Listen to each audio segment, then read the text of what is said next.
Hello, ladies and gentlemen. Welcome to Film Frauds, or myself, Matt, my co-host, Mark, Hello. and Tyler, Hello. providing completely unprofessional, 100% biased opinions on the movies of today, tomorrow, and yesteryear. But today, we have a new movie that's technically from the past, but it also just came out a couple days ago, and that is Zack Snyder's Justice League. Of course, we all know the backstory to Justice League. It was originally made by Zack Snyder, and then was recut by Joss Whedon because Warner Bros. Was like, I don't know what to do with this huge mess of a movie.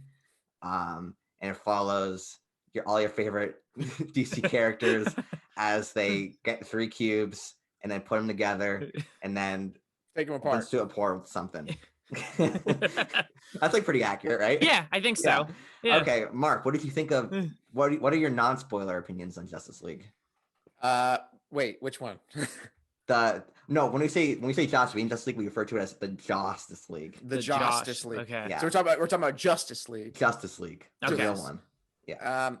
I actually, surprisingly, I liked it. I think there's a lot to be redeemed here, and though the first 2 hours are a bit stretched thin, it feels like, I think it's made up for it in the latter half of the film, and there are genuinely some parts of it where I was like, oh shit, that is cool. Yeah. There are several moments where that happened. So comparing to Justice League, it's much better. And I hated Justice League. Yeah. League. Justice So League. yeah. So yeah, that's my thoughts. Yeah. I think the Justice League movie Justice League is Justice. is like the most simple and like inoffensive movie ever created, but that's also why it's really bad. Like it holds like no value and no substance to anything. And this one is like, it's not great. Like that's to be expected. Zack Snyder is a really great scene director and knows how to create good looking movies. But in terms of like cohesion and characters and like a fluidity in his movies, he's not really that great of a director. And this movie's like fine. It's not great. It's not really that bad. It's a Zack Snyder superhero movie. It has its typical flaws. It has its typical cool moments. So you leave and you're like, he had like 4 good moments in that movie. And that's it. Like there's a lot of specifics we can talk about here, but I think in an essence, it's just fine. It's like a fine movie. Yeah. I would say I like it with like 1,000 asterisks. We should clarify that we watched this together. Like we talked over our Discord chat, and I watched Batman vs Superman earlier this week, and I was like, it was like painfully dull. Like I was like, it was like disturbingly dull. Like I was watching this, and I'm like, why would someone think this is a good movie? Like watching it, like the final cut of the version, I'm like, why would you think this is good? It's so slow and just like so self-indulgent, and it's just bad. But I didn't like this movie. I think this is probably my favorite of the Zack Snyder DC movies. Low bar. Yeah, it's not a high bar, but like I like it more than those. But I have to just like say that if I watch this on my own, without like having to talk to you guys with it, I just feel like those slow scenes, especially in the first 2 hours, just would have dragged even more because we watched this in 2 parts, and like by the time we watched this like in two hour sessions, and by the time the first session was done, like I was like ready to turn it off because like I wanted a break from it. Yeah. But again, like it leaves you on a high note because like the last hour of this movie is just like pure, just like I don't even know. Like it's like it's cool, but it's a lot. Like I had to like it's a lot to like process. But man, like I just think if I watched this on my own, especially those first 2 hours, just would have I don't even know if I would have paid attention. Yeah. So I feel like we should clarify what we mean by that is the fact that this movie's 4 hours and 2 minutes long. And it feels like you can cut 45 minutes of this. And the thing is, the reason why this is like such like a meandering pace is because Zack Snyder drags out scenes. Scenes are purposely slow, actions are purposely slow to the point where like there are just like basic movements of like characters walking or characters handing stuff to people that just drag on unnecessarily long. And it like the first 2 hours is just like it's just an amalgamation of continuous aspects of this and characters moving slowly and characters doing things slowly and talking slowly. And there's like no like oomph to the movie that when we turned it off for the first 2 hours, I was like dreading starting it again. I'm like, is this gonna be another like 2 hours of this? Mm-hmm. The first 2 hours aren't great. Like I don't think they're good, like in the slightest. It really picks up. That back 2 hours is actually like a good attempt at a movie. Yeah. I hope that someone takes the Snyder cut and takes all the slow motion scenes and just makes them normal speed. Yeah, And we'll see how long the movie is. It takes the normal speed and fast forwards to them. Yeah, I'm wondering how long the movie would be if you take out the slow mo. Yeah, it's so stretched thin. The first half is just, it's not like it's just, it could be good. It could be good if Snyder wasn't so self-indulgent. But comparing it to the Justice League, it's so much more cohesive. I mean, when I watched, so for me, I actually got to see Justice League early back in 2017. I like the school I was at gave me the I got to see it like 5 days early before there was any Rotten Tomato viewings. And I remember sitting down in the theater to watch it, and then the movie ended, and I was going in, I was thinking, wow, I don't know anything about this movie, and like this could actually be good. Yeah. And then when it finished, I was like, oh my, I was ready for the shitstorm. Because I was like, again, I said this last night, I was like, who is this yelling grandpa, and why does he like these boxes, and what does he even want? And it was just, what even is going on here? And so again, that's, now I understand, giving the Snyder cut is released, and I think Steppenwolf is a much more has much more depth, and I know more about the boxes, and I know why they're important, and apparently, and also like the anti-life equation. I don't really know what that's about, but that wasn't mentioned in the Justice League. Yeah. So comparing the two films, again, Snyder cut is far superior. We should clarify, at least Mark, you and I aren't comic book fans like at all. Like, we don't read comic books. Matt, you read them more than we do. Yeah, but even then, I'm not like particularly passionate. Oh, come on, Matt, don't. You know, all you read is comic books. Yeah, all you read. Oh, yeah. Don't pay attention to all my classic literature books right here, but just ignore them. No. How many times have you guys seen the Justice League movie? I saw it once and never saw it again. Saw it once. I've seen it once in full, but it's like I've watched it like on TNT like a couple times, like parts of it, you know? Yeah. So that's like my I've only seen it once in full. I've seen it 3 times in full. Somehow. What's wrong with you? I don't know. I saw it in theaters with me. I saw it in theaters with you. I saw it in theaters with another person. And then I rewatched it for this in preparation for this. And I just you're a Joss Whedon Marvel fanboy. I know, my God. Yeah. He's a secret agent in this review. The Justice League movie is like in like almost an insult in like character development. And there are certain aspects of this movie, and there's tons of behind the scenes stuff with this, like the firing of like Ray Fisher because of all this allegation stuff. There's like a whole tons of stuff. And you watch the Zack Snyder Justice League and you're like, yeah, I get why everyone hates this movie, like hates the Justice League movie. Like, you get it because you watched it and you're like, how do they cut out like Ray Fisher as Cyborg in this movie is like the central key, like emotional figure of this. He's like the heart of like the entire movie. And you watch the Justice League one and he's just like a joke. And like everything, every interesting scene, every interesting line of dialogue has been cut out of it. Same with even like Ezra Miller's The Flash, which we are all pretty low on Ezra Miller as like a performer in this movie. Same with like Gal Gadot. Well, I kind of like him, but then again, I don't know anything about Flash and his true character, so that might change if I ever find out more about Flash. You don't watch CW's Flash masterpiece? Yeah, you know what the CW Flash I gotta go. Fine, let me clarify. Matt and I hate Ezra Miller as the Flash. But nothing to do with him. Nothing to do with like the Barry Allen character, just like his acting. Tyler wishes Ezra Miller would choke him though. Yeah. Yes, I want to be Ezra Miller. I want to be Ezra Miller's. Did anything come out of that? By the way, let's move past that. There's like, the thing is though, this movie's 4 hours long, and I said this last time we were watching this. Like, I get why they kind of like fired Zack Snyder in a certain essence, because he hands them this final product and they're like, what the hell do we do? Like, how do you like fix this? Especially because in that you have to flash back to 2016 when the DC Cinematic Universe was a mess. Yep. Like, they didn't have Wonder Woman at the time. They didn't have Aquaman, or Shazam. Like, they didn't have these successful movies yet. So they were just like, I don't know what to do. Yeah. I mean, like, they made like those other movies made money, but like the writing was on the wall that things probably weren't going to have the same success they did because like of their like 30% Rotten Tomato scores for Man of Steel and Man of Superman. Yep. So they were just in such a mess right now. It's like you get this movie that's shot in 4:3, first of all, so you're already alienating like large audiences are going to go to the theater and say, why are there 2 giant black bars on either side of my screen? Yep. And then also like this 4 hour long mess still. Yeah.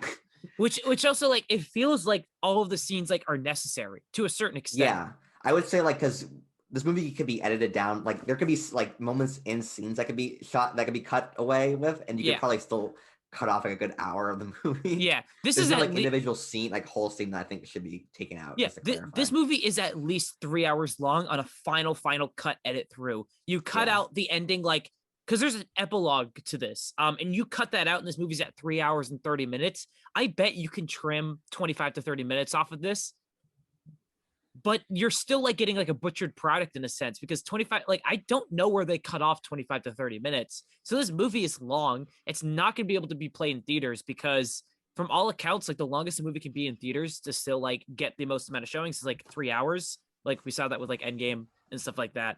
Like I don't get like this, like I don't get how this movie was made initially in 2016 with like no, like I don't know how this was like the final product turned in. Like I don't get it. Like I don't get how this. I think so. You think so? Okay. I think that while Batman vs Superman was like about to premiere, they were shooting Justice League. Yeah. And okay. Batman vs Superman was like what, 2 hours 40 minutes or some shit.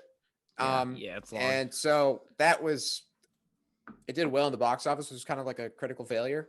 But like the hype around it was just like unfathomable. Yeah. Like, people were so excited for this movie. It didn't do well based on the property it should have done. It made $800 and something million, which you still look at that and you're like, it had $800 million. Yeah. But you look at like production cost and the fact that it's two of the most popular superheroes of all time in an age where superhero movies are like the greatest, like they're basically, it's like printing money. And it was not as big of a success as they wanted.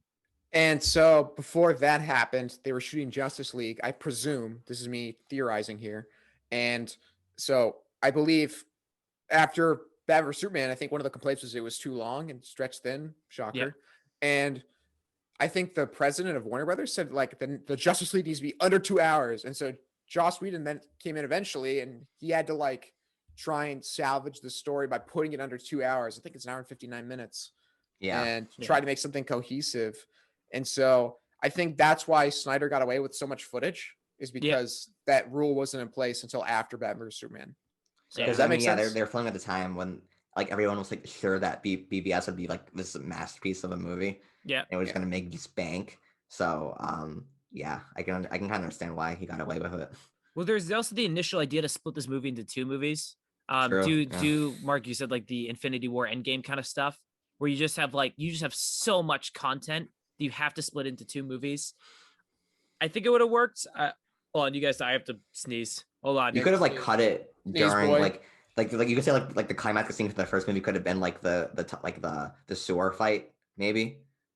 Yeah, but that's not like a great climax per se. Like you'd have to like I don't know. really I'm kind of guessing as to what would be good. Well, it's also like the idea of like a Justice League 2 has to tackle like the 15 threads left unanswered in this movie. I mean, this movie ends on like 3 different premonition, like dream sequences, being like, this is what could happen. And you're like, it won't, but maybe because there's gonna be no sequel. I'm utterly fascinated by the support of this movie. I'm looking at it right now on Letterboxd and on Rotten Tomatoes. It has a 3.6 average score. And it has a 74% critics and a 96% audience.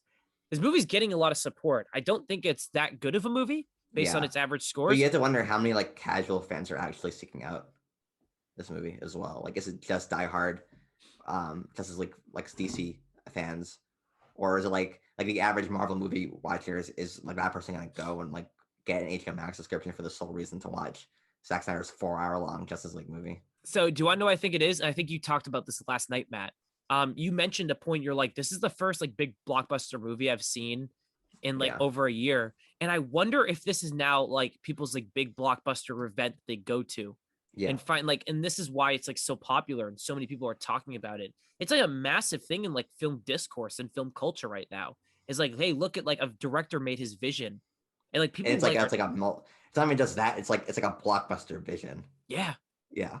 It's very rare. And I think you might have touched on a good thing. I think this may have come out at the best time. I don't know. I would not, if this The only reason this has officially come out is because HBO Max, and they wanted to promote HBO Max, and that's the big reason. This would never have been released in theaters. This would never No, been it's made. DC. It's the power of the DC fan base. Sorry, it's the power of the DC fan base. If So there's, them. I have a feeling that if there is no COVID and no nothing like this movie never gets made, because they can't put this in theaters because it's too long, and they can't really make an event because this movie cost $70 million to make, and 4 hours long. I don't know how much money that movie's making. But it's fascinating, like the support, and I wonder if anything comes out of it. I don't know. What do you guys think? You go, Matt. Okay, yeah, I'll go. So it was weird because like we're watching like the climax of the movie. We should probably at some point like start from the beginning ish and then go through it. I mean, that would take forever. We can just, Oh like, God. Yeah. But like just watching like the climax of the movie, and it's like so stupid. But it's just nice to see like a blockbuster movie again. Like I just it hit me when Batman was shooting the head off of a giant bug alien monster. And I was like, man, I kind of miss these movies. We have Godzilla versus Kong coming out soon, so you're good. Yeah, I mean, I hate when I'm saying this, but I think Zack Snyder probably has more vision than whoever's making the Kong whatever Godzilla movie. You're fired. What? Yeah. You're fired. Yeah. So yeah, that's like an interesting. I'm glad you brought that up because like I forgot I even said that I was like, man, it just feels good to watch like a superhero movie because we were so sick of them like pre-COVID that and it's not even just like a normal superhero movie. Like it's not just like your run of the mill like Marvel movie like an Ant-Man or something. It's like it's like this egomaniac's like ultimate vision, which is like it's a compliment when I'm saying egomaniac because like when I'm saying egomaniac, I'm saying it's not like just like this product that like is meant to appeal to the largest amount of people, like an Ant-Man or Doctor Strange kind of movie. Like this is like someone's like unflinching vision, and it's also this batshit crazy. And it's just good to see that. It was definitely like a breath of fresh air. Yeah. Oh shit, I had a point and I totally forgot it. What the frick? Sorry, you guys talk. I'm gonna try and figure out what I was gonna say. So do you want to start breaking this movie down in terms of like actual filmmaking? Yeah. I just want to agree with you real quick, and then we'll get to that. This movie's almost charming in the sense that like exactly what you said. You almost watch it and you're like, okay, so like this is his vision. You're like, I'm just seeing this in full like honesty, like no studio interference. This is what he wanted to make, and there's something almost like charming about that kind of quality. It's like it kind of lessens a lot of like the criticisms of the movie because you're just like, yeah, it's not like it's a studio movie, but not a true like studio movie, I guess. Mark seems to have discovered his point. Yeah. Well, I was going to talk about sort of on the topic of what you just said. What I like about Justice League is that it feels in a bit genuine, as you just said, where it's like this is one person's vision and not like a board of suits.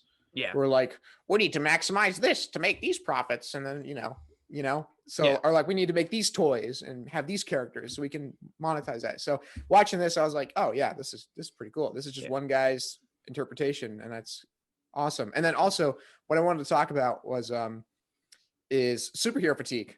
Do you guys think that's a thing now? Because I think it wasn't a few years ago. Like I think the way I see it now is I remember seeing articles from like Francis Ford Coppola or like Scorsese, and it's like, or James Cameron too. And it's like, superhero fatigue is real. People are going to realize that these movies are garbage, yada, yada, yada. And I remember reading those articles when I was really into Marvel, and I was like, yeah, this guy's full of shit. Who is this Francis Ford Coppola guy? What's he talking about? Idiot. Yeah. Has he ever made a good movie before? Come on. the Jodfather? What the hell? But I'm starting to, I really enjoyed this film, which surprised me because I was really starting to feel it post Endgame because like WandaVision's out and I think the Winter Soldier show is out. Yeah. And I look at that stuff and I'm like, wow, I don't care anymore. But this I actually kind of cared about for some reason. And it kind of surprised me. Do you guys feel superhero fatigue? You go for it, Matt. It's tough to say because I think that if this was like, say it was like Ant-Man 3 or something, I would think I would just not care. Wait, Ant-Man 3 is not your most anticipated film of the decade? Come on, Matt. What? Peyton Reed is a cinematic genius. I'm fired? What do you mean I'm fired? It's like, so I would categorize, so just to clarify, I don't think Justice League is as good as any of these movies, but in the past 10 years, I think when you take like these multi-million-dollar movies that have this clear creative freedom, You have Mad Max Fury Road, Blade Runner 2049. I would say Avengers Endgame because of that ending, and then you have this where it's like these $100 million movies that are clearly like in like a filmmaker's vision, and it's basically like undeterred by any sort of like suits. So I think that this movie is almost perfect in when it came out because it's not a generic superhero movie, but it's also a dumb blockbuster movie that you can watch that we haven't seen for a very long time. So it's like the perfect storm of like artistic pretentiousness and stupidity and blockbuster-ish fun. I completely agree. I would say fatigue exists in a certain sense. Almost. Like you said, like Justice League is good with 1,000 asterisks. Superhero fatigue is there-ish, but with 1,000 asterisks. The biggest example of this is the fact that Far From Home is like a bad movie. And it's like I was. That's like the most. I'm sorry. Continue. It's basically like you watch it and you're like, I don't care. You're like, I don't care about any of this. I'm tired. I don't want to do this anymore. And you just watch it because we're, believe it or not, regardless of how like big of a movie fans we are the part of the generation that grew up with the prominence of superhero movies. We hit our like interest in movies when superhero movies were at their absolute peak. We have grown up in a culture that is the film culture that's dominated by big blockbuster movies. And I was watching like Far From Home after Endgame. I'm like, I don't care about any of this. Like, I'm tired. I don't want to do this anymore. And when I was rewatching all these movies with my younger brother, who is 9, who has never seen this stuff before, I watched them. Like, I still don't care. I'm like, I'm so sick of these movies. This is interesting. I have not watched the WandaVision show. I don't know if I ever plan to, or at least not anytime soon. I'm more interested in the Falcon and the Winter Soldier show or whatever that is, because it looks like a well-made action thing, and I'm like a whore for action movies. Like everyone knows that. I gave the Marine a B. I mean, it's just kind of what it is, and it looks like half decent. You're right. Like there's something like very like non-fatiguey about this, and maybe it's the fact that like I like love and respect directors and like how hard it is to make a movie, and the fact that like regardless of whether or not the vision is actually any good, that we're actually getting like a vision, and it's a vision that Zack Snyder can make like fucking awesome action scenes and like cool moments. Yeah, I think for just reflecting back on, I think why the Marvel Cinematic Universe is so captivating up until Endgame is because the loom of Thanos on each movie was just so large, where it's like, I don't care what happens because I know we're building up to this certain point that's inevitable. Yeah. And like regardless of how good each individual movie is, they are consistently good at making you feel like things are escalating to the Thanos conflict. Yeah. So that's why I think in this case, even though like Darkseid is like the DC Thanos, I found it quite captivating because also you get that implication that Superman might turn face at some point, and you have all these turn face is the same thing. You is it? I mean. Matt, you're a wrestler guy. Face turn is when you turn to a good guy. A heel turn is when you turn to a bad guy.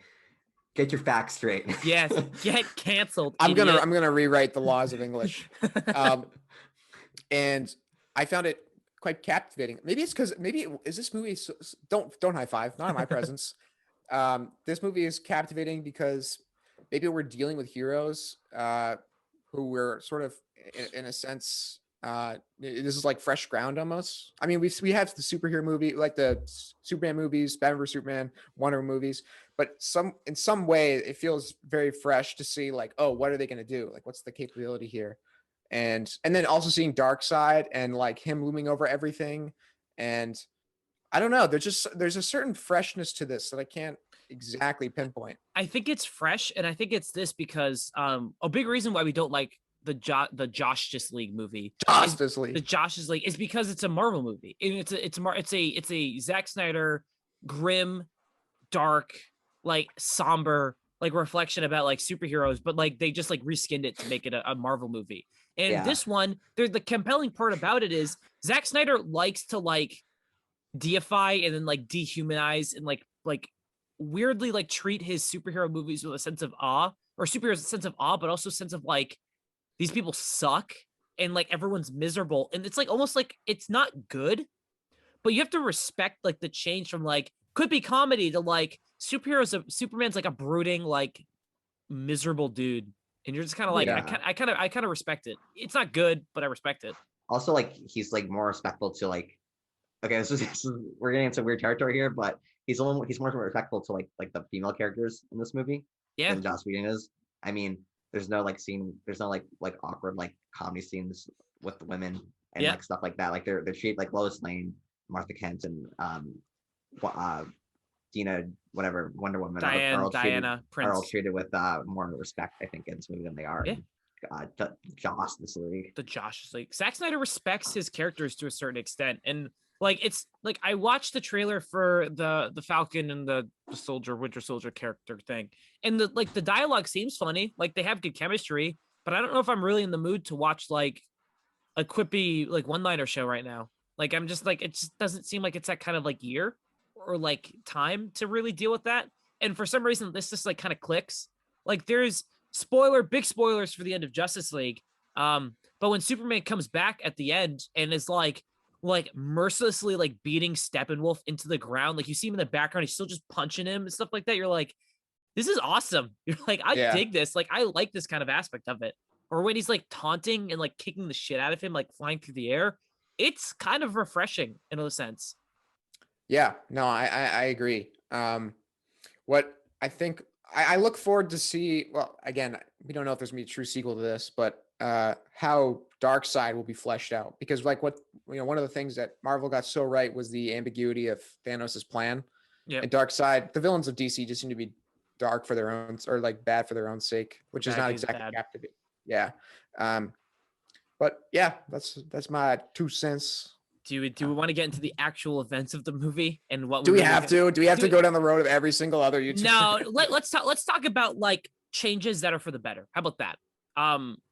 What things did you guys watch where you're like, this is a significant upgrade? So the first one would obviously be like the Wonder Woman bank robbery scene. Yeah.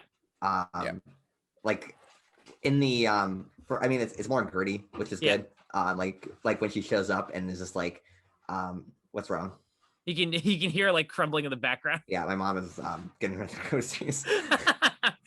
Keep going. We'll keep that in. Yeah. So you can hear wait, no, you can. So like when they're robbing the bank, like she's beating the crap out of them, and like that's not in the Justice League movie, I don't think. Yeah. So let's cut down or something. So that is cool. I would say that's like the first noticeable thing. I mean, it's stupid when there's like a huge explosion happens like in that floor, and you're like, all those kids are dead now, but they're not because it's a superhero movie. I thought you killed all the kids, but I mean, I liked like the filming of that scene was much better than the Justice League version because it's like she's like you get a better understanding of her powers compared to like a regular human's powers. Yeah, I would say so. I think the Snyder Cut is significantly worse because Superman did not say, "I'm a big fan of justice." I think cutting that line was a mistake. I think we don't know anything about Superman unless he says that, right? My favorite scene was when the first scene where like the kid is like has the camera and is like showing it on. What do you like about Earth? I'm Superman. Yeah, it's totally not a ripoff of the Spider-Man Homecoming movie. That happens. Did they include in the opening credits of this movie? Was there the cut to the newspaper where it's like gone too soon, or heroes like gone back to where their planet, and it's David Bowie, it's Prince, and it's Superman? Oh yeah, these weirdos returned to their home planet. Yeah, and you're like, fuck you. Yeah. You're like, you bastard. Was that, or what about like that slow motion montage of like a guy kicking a crate of oranges? It's like the world has gone to chaos and it's a dude kicking some oranges or whatever. And you're like, oh no. What? In the Justice League, there's like the slow-mo montage at the beginning because like, oh, Superman's dead, like the world's in chaos, and there are people arguing at a grocery store, and then there's slow motion. Even though the world was in chaos and he was still alive. Yeah, even though the world was like miserable with him in it. I think the biggest improvements, I said this earlier, is like the treatment of Cyborg and the Flash. Cyborg is like, regardless of if it's good or not, he gets like a character arc. I still think it's like a little underdeveloped, but there's like actual like a start and a finish with him. Like he has like a moment at the end where you're like, that's an arc. You're like, oh my God, they did it. Like they gave him an arc. Barry Allen is given like more scenes. He has arguably the best scene in the entire movie towards the end. That seems great. And the action is like drastically improved, like in every single capacity, because Zack Snyder can make a good action movie. Like regardless of your thoughts on like him as a director, dude knows how to like put like weight in his scenes and like create like, it's like almost like controlled chaos. Like there's so much going on, but everything like is like naturally fluid and cohesive, but there's still so much going on. He just knows how to make like a good action movie. Mm-hmm. I think there's just like a lot of improvement on that front. Yep. Matt, Agreed. Mark, wait, you guys already do Doctor. it? What do you guys think about the like Steppenwolf now that he's like a? He has more character. Like obviously, he wants to appeal. He wants to like appease Darkseid. Yeah. He's not just like guy who wants the boxes because he's evil and wants to destroy the world or whatever. Yeah. At least there's motivation. I liked his sidekick, like the guy with like the lava dripping from his mouth. Yeah. That was like the coolest designed character. I kind of thought like, I mean, like Steppenwolf looks cooler in this movie, but I feel like him and Darkseid need like better design. Like they both kind of just look like orcs from the Hobbit movies. They look gray. They're just gray and blue, and you're just like, okay. Steppenwolf is like, he's kind of a loser. Like I find if he's like I want to go home, and like everything he says, like I just want to go back out of here. This isn't fun. Yeah. He's just kind of like a dude. Like he's just like some guy, and he's just like he kills like a bunch of Amazons at the beginning, and that's kind of cool to look at. Yeah. Like visually. Speaking of scenes that are better in the this cut than in the Justice League version. Yeah. In the Justice League, he's just some like tall guy. And in this one, he's like kind of like terrifying. There's that one sequence where he like comes through like the smoke of like that building, and you're like, oh god damn. You're like, that's kind of cool. Like, and that's kind of horrifying. Oh yeah, that was cool. Yeah. That was cool. Yep. This movie's better. This movie's better. Mark, do you want to talk about can we talk about like the final hour and one of the best scenes of the movie? I want to talk about the Flash because I think the Flash I love the part of the final scene where Flash is like gaining speed and he's moving so fast and he's moving slow and he's like, I can't hold this any longer. Yeah. I thought that was really dope. and then when the explosion happens and the Unity is formed and then it like time starts to slow down and he realizes and then he goes to the speed of light to reverse time. Yeah. That was awesome. Yeah. That was awesome. I love that. Yeah. And like the score with it was like really cool. It felt like you were literally in another dimension. Like it's not like in a cheesy way where they could have done it, but it felt like, you know, if it was a fitting visual for like actual time travel and moving it faster than the speed of light. Yeah. I like just like his voiceover was so bad though. Like that was like the one the one thing I'd like. I did it. I'm part of the team. We really don't like Matt. And I really don't like Ezra Miller's performance. You know, I just realized. What? I don't know why it took me this long to realize now, but in the Justice League, there was the survivors that they had to save in the city for some reason. The Russian family that was totally not just forced. Dostoevsky. That was the Dostoevsky. Yeah, that was. Thank God that was cut. Oh my God. God, Josh. Josh Whedon, I don't like him anymore. Yeah, it's. Plus, he's all these horrible allegations against him, so he's obviously a piece of crap. He's not a great person. I like that scene for the sense of like I like how they at least like do time travel in a sense that like you see him like time going back and being rebuilt because like the Unity exploded and killed everyone. Yeah. Right. Yeah. And he as he walks back, everything like reforms. I'm like, that's cool.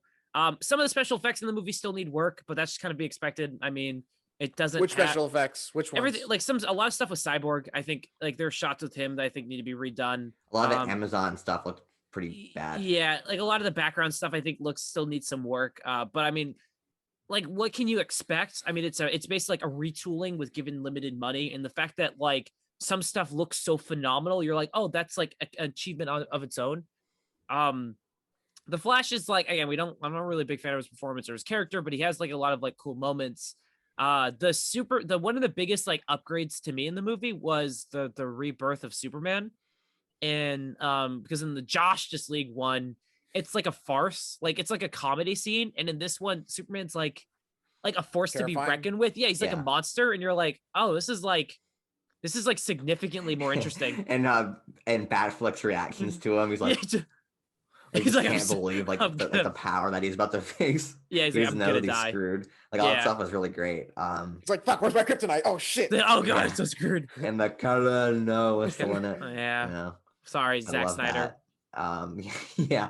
That was a Justice League cut, but no, I guess not. No. Yeah, like that scene is like significantly more like you get it. And then it continues on like great sequences where the Cyborg's dad dies or whatever. And you're like, this is like a really good scene. Like this is like a good like scenario stuff here. You're like, I'm a fan. You're like, wow, the Justice League one sucks. Like I know. It's like, yeah, it's it's crazy how like he had the nerve to completely cut out all of Cyborg's scenes. Yeah. You know, like literally all of his scenes were basically cut out that had any sort of character development for him. Yeah. It's just, I'd be so mad if I was Ray Fisher. Yeah. Yeah, I'd be so mad if I was Ray Fisher because he got the short end of the stick there. Do you guys think that like Batman Ben Affleck, was he like closer to BVS Ben Affleck or Justice League Ben Affleck? He was Uber driver. He was the Uber driver of the movie. Yeah, that's a problem. I mean, before we get into that discussion, I just want to say like I was mad that he was basically in the Batcave for the first 2 hours of the movie. He wasn't doing doing anything. Nothing. Yeah. But I thought his performance kind of like ebbed and flowed for me. Yeah. Like, he never like, there were moments where he was kind of like at that BVS level because that when he was trying, but like there were times too like where he just kind of felt like he was phoning in because obviously his life wasn't in the best situation. Yeah. He's fine. Like he's very clearly like checked out by that point. I think because if this was filming at the time of like Batman vs Superman, there's that infamous like meme of like him in the interview, sad Affleck. I think he's like clearly checked out, but there are definitely moments where he's like he actually like tries, and you can just it's like such a clear night and day kind of thing. Where you're like, oh, you're putting in an effort. Awesome, like that's great. I'm shocked they got him back for a reshoot at the end. He's good in those scenes. Like, yeah, he's definitely trying in those scenes. Probably because they paid tens of millions of dollars to be back. he looks it's just like it's one of those things where like that's a reshoot. He's like significantly like smaller. You're like, oh my god, they got him back. It's like it's impressive. This isn't like a great movie by any means. I don't want to like give the illusion that I love this movie, but it's just like you watch it and you're like, I'm glad I watched it. Kind of one of those things. Do you guys ever see yourself watching this in full again? I don't know. Not really. The first 2 hours are just such a drag. Yeah. Is this the same Zack Snyder crap that he never learns from? Yeah. It reminds me of that like the Nerdcore episode of Other Media where like Rich Evans is like, it's like he was in that bit where he's like, it's like Zack Snyder and Warner Bros. See all the criticism that DC movies have and then change everything else and leave the criticism. Yeah. And that's like perfectly encapsulates the first 2 hours of the movie. Yeah. Because they're just like dialogue scenes and like things that should be so like basic for like a director, like to make them snappy, like he just can't do. Like just like scenes with like Batman and Aquaman in Iceland just like drag on and they don't talk about anything important and they just go on forever. Like that scene when the Amazonian ladies are taking like that big like metal arrow out of like the case and like putting it like loading it on the thing. It takes forever to do. And you think of like a movie like The Handmaiden by Park Chan-wook. It's like it's a 2.5 hour long movie, but if somebody's seen it 4 times, I noticed that. Yeah. What? Yeah, I think it's longer. I think it's closer to 245. Yeah, so 245. But it's like the scene, like every scene is like it's 2 hours and 40 minutes because the plot is so complex. It's not 2 hours and 40 minutes because of dragged out scenes. Like they're just simple scenes that people like are walking to rooms and it's like snappy because they're trying to get to the point. Yep. Like and like that stuff. When you see movies like that, like implement those types of film techniques, there's no reason why Zack Snyder can't just have a quick scene of dialogue. You don't need to drag these things out, but he still insists on doing it. I'm trying to think of that one scene where they're all like around the table and they're all talking and you're like, I don't know if anything here is of any importance to anything at all. And it's just like, but it's also like they constantly cut to people and the camera's still moving in a circle. And it does that for 5 minutes. And you're like, I'm gonna like throw up, dude. Like hold the camera still, man. Like just end the scene.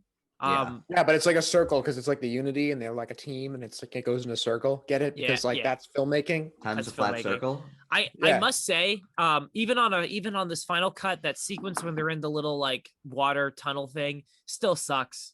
I still think it's a bad sequence, like regardless of cut. I still think like it's paced horribly. And it's not that interesting and it doesn't really feel like it's doing anything of any importance.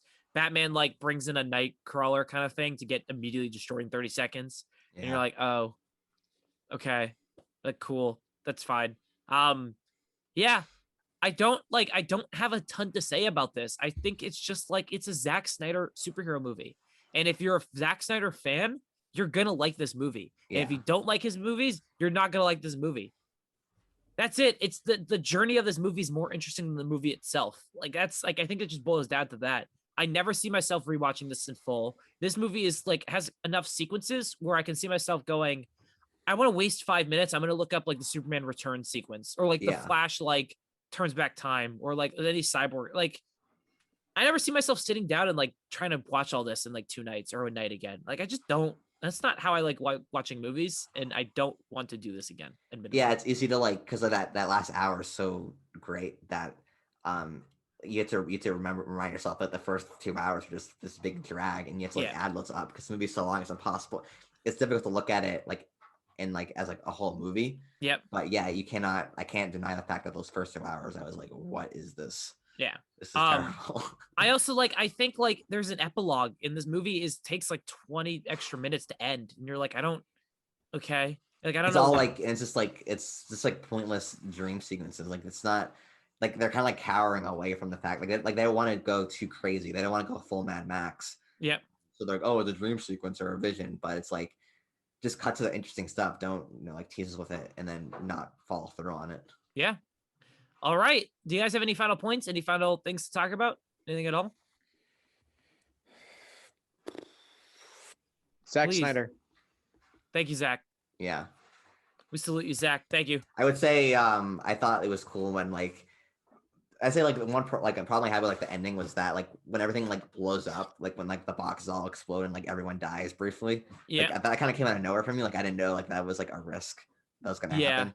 They never established what the Unity like does to things. Yeah. So it blows up and you're like okay, that was weird. No, yeah. You're like, okay, cool. I know there's a few like dream sequences, visions thrown in. Like there's one where Cyborg like touches like the box thingy and it's like, oh, Aquaman's dead, Wonder Woman's dead. Oh, that's a cool shot. Yeah. I don't like one flashback of like all like the armies fighting Darkseid. It's like a scene where it's like, oh, like I have 5 minutes to kill, I'm gonna watch that scene again. Yeah. But it's not like particularly satisfying in the movie itself. No, it's an exposition dump. That's all it is. It's an exposition dump masked as like we need to action beat kind of stuff. All right. That was our Zack Snyder's Justice League review or discussion or whatever the hell we call it. The Snacksticks League. Snacksticks League. Snyder's League. Do you guys want to give this some grades? Yeah. All right. Welcome to our grade section. We give stuff on an ABCDF scale, no plus or minuses. I'm kind of starting to lose the will to give away plus or minus. I don't care anymore. Mark, what are you going to give Zack Snyder's Justice League? I'll give it a B. Yeah, I feel pretty high on it. I actually like really enjoyed the second half. So it do be like that. Wow. Okay. I'm gonna give it a C. It's but like with like the aspect that it could probably fluctuate, and like that I will probably never rewatch this movie in full again. A B? C. No, I'm talking. The C's like I'm gonna give it a D. It's like the highest D possible. I don't care about this. Like I don't like the first 2 hours of this movie, and it's half the movie. Like if I don't like half the movie, I don't know what to do. And I also grade at movies like heavily on the fact that like if like I want movies, I want to be able to rewatch movies, and I left this movie going, I'm never gonna watch this again. Like it's just like I take the movie for what it is. It's just a superhero movie by one guy. And did I enjoy myself? I did. And I think that's the criteria. Roller coaster rides. Loves his roller coaster rides. I love the roller coaster. Mark dragged Scorsese to his house and made it watch it with him and was done. Then he punched him in the face and be like, "That's how you make a movie." Go remake After Hours. Go remake that film. Like I don't know. Like it's a D with like a bunch of asterisks, like you said, Matt. Like it's a D in the sense of like actual filmmaking and movie making. It's a D. Like I don't like care about this movie that much. There's cool sequences and cool stuff, but it's not cohesive. But in terms of like the journey, it's closer to like a C. Like you have to respect it. It's whatever. But I'm gonna give it a D. I don't care about this movie enough to ever rewatch it. So again. Snyder fans, please hate on Tyler in the comments and then give me praise. Because remember Tyler gave it the lowest. I'm on your team. Yeah, remember that. He's a Marvel fanboy. And he has read the books behind him, just so you know. So hey, you didn't know that. They didn't know that. They didn't know that. You didn't have to tell him that. So he doesn't know anything. That was a low blow. That was mean. That one hurt a little bit. Mark's calling shots. Yeah, goddamn. He's hating on Snyder. You can't let this happen. Because Zack Snyder's such a deep literary genius that only people who haven't read any books could not appreciate his literary. That was like a low. That Shakespeare was like a wishes shot. he was Zack Snyder. Yeah. Get fucked, Shakespeare. Matt, what's our call to action? What are we doing next week? What's going on? Comment, subscribe, comment for Film Fraud. We have a great What We've Been Watching episode that Tyler refuses to publish. What next week is, speaking of Tyler, it's Tyler's recommendation. Yeah, I wanted to choose like a movie that like none of us have ever seen. And I was like, that's cool. So I did Sorcerer by William Friedkin. By all accounts, it's a really great movie. But we've never seen it, and you guys sound like you've never even heard of it. So cool. That should be fun. I don't think anyone's gonna watch that video, but it works for me. You get to watch a cool movie, I guess. No one's gonna watch because you're ugly and you have Thank bad you. film choices. Oh, No one's gonna watch the guy. No one's gonna watch the recommendation of the guy who also recommended Black Cat and Malaria in 1,000 Cities. Who would have guessed? Or the Marine? Who would have guessed? I have or a gave good the Snyder cut a D. I have a good track record. Or who gave Cold War a C? Oh god. You gave Cold War a C. That's right. He did. Yeah. What an You idiot. fucking fraud. Hey, You are a fuck fraud. you. You gave fucking who kept no, fuck you guys. You know, I don't have to defend Why don't you myself. do better? Why don't you You didn't work have on your anything on choice? us. Why don't you work on your better choice in films? It's not like You know, you're I too busy reading can't or wait. anything. I want you to, if you watch Sorcerer and you love it, you have to apologize to me. No, because he still made us watch these terrible movies. You that no shut one up, likes. dude.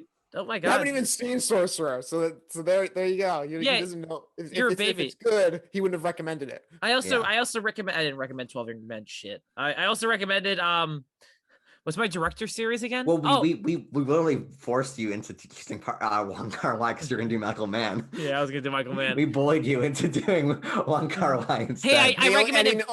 He only knew Wong Kar-wai because of me. I told him to watch it.